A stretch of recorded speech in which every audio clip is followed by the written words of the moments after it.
أكاد أكون مرابط في الحرمين في رمضان، يكاد متابعة عملي قربي من زملاء الأئمة والمؤذنين والعلماء والمدرسين والحلقات القرآنية والمتون العلمية، يكاد يكون كل وقتي في الحرم.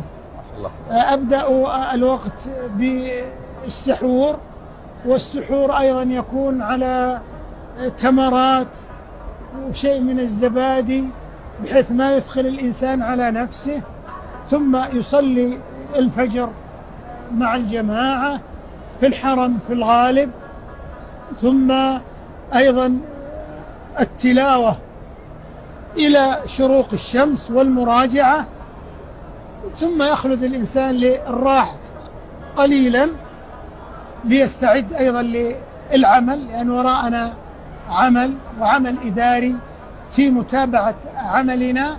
ثم إذا جاء العصر نستعد للنزول إلى الحرم ومتابعة الأعمال وتهيئة الأجواء لزملائنا الأئمة والمؤذنين وخدام الحرم والعاملين في الحرمين ومنسوبي رئاسة الشؤون الدينية، بحيث نطمئن على أن كل العمل على وفق المقتضى الشرعي والنظامي وعلى ما يحقق طموحات القيادة الرشيدة.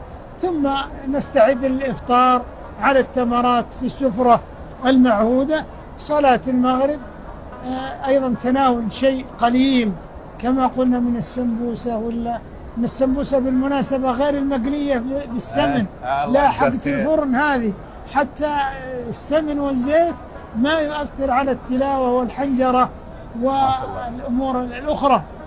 ثم الشوربة، هذا حسائي المفضل في رمضان، الشوربة، ولا تنسى تضيف عليها زيت الزيتون والفلفل عشان الصوتيات والحبال الصوتية.